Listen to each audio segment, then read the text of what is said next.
샬롬 5월 7일 맥체인 성경 읽기 해설입니다. 세움북스에서 출간한 임승민 목사님의 해설입니다. 민수기 15장은 율법의 적용을 다루고 있죠. 불신으로 말미암아 엄청난 실패를 겪은 이스라엘 백성들에게 하나님께서 율법의 적용을 말씀하신다는 건 그 자체로 큰 은혜죠. 이스라엘이 여전히 하나님의 백성이라는 확인이기 때문입니다. 이스라엘이 하나님의 백성에서 탈락했다면 더 이상 율법을 적용할 이유가 없죠. 그러나 본문은 제사를 드리는 방법을 다시 한번 세심하게 가르칩니다. 특히 주목할 점은 곡물 제사입니다. 하나님은 가나안 땅에 들어가면 그곳의 소산물로 제사를 드리라고 말씀하십니다. 18절과 19절에 너희는 내가 인도하는 땅에 들어가거든 그 땅의 양식을 먹을 때에 여호와께 거제를 드리되 비록 광야 1세대는 가나안에 들어가지 못할지라도 하나님은 약속하신 대로 광야 2세대를 가나안에 들어가도록 하시겠다는 말씀이죠. 또한 부지 중에 범한 죄와 고의로 범한 죄를 구분하셔서 여전히 율법의 적용을 교훈해 주십니다.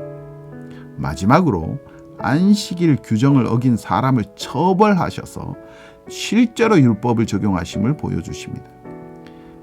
사람의 실패가 하나님의 실패는 아닙니다.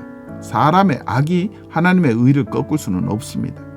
사람의 교활함이 하나님의 자비를 뛰어넘을 수는 없습니다. 거룩하신 하나님은 그 거룩하심을 사랑으로 적용해 주시죠. 시편 51편은 죄를 자백하고 용서를 구하는 다윗의 기도입니다. 다윗은 밧세바를 범하는 큰 죄를 지었죠. 선지자 나단이 죄를 지적하고 그 대가를 예언하죠.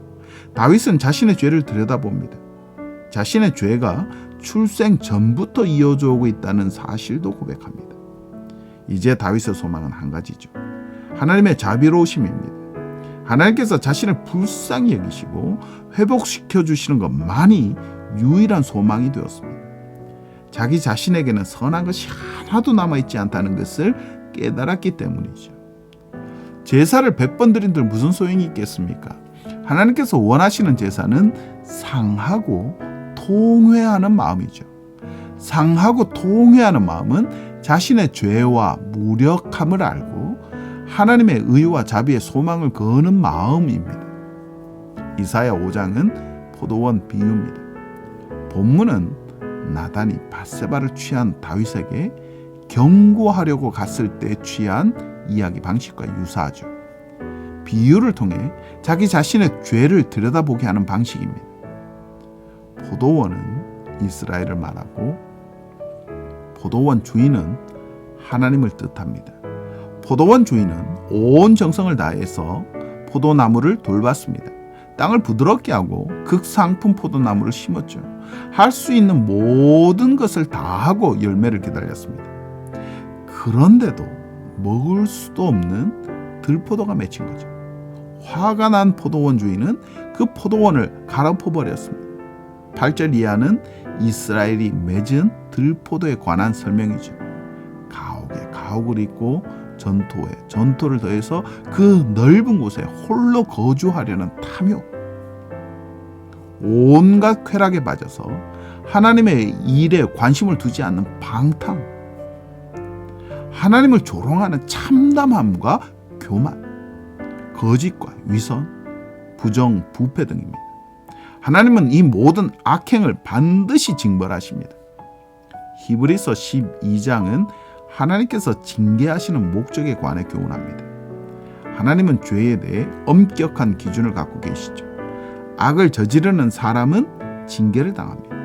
하나님의 징계는 때로 날카롭고 무겁습니다. 그러나 하나님의 징계는 꼭 필요하죠. 자기 백성의 유익을 위해서 행하시는 것이기 때문입니다.